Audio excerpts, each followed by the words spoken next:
Жалғасау, отынсың ба, оттықсың ба, тыныш жүрсең айтбек кеп соқтықсың ба, электрик болыпсың баяғыда, сөйтіп сен абыройды жоқ қыпсың да, жұмыста жүрген кезде тоққа түстің, сау адам өз-өзіне тоқсықсың ба, есіңді жиғаннан соң есің шығып, жаңа қызмет таптым деп жеттің шыңға, бұл содан соң кетіпті газон егіп, тоқтық баған жас бала көктықсың ба, ақыры еккен газон шықпай қапты, жалғас жүрген жерлерге шөп шықсың ба.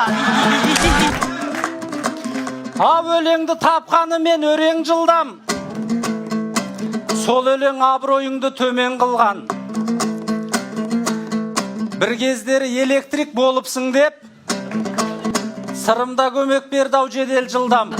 Бір кездері электрик болыпсың деп, сол меді ішіңізді шемен қылған. Электрик қызметін жасап жүрсем, халыққа энергиямды берем жылдам.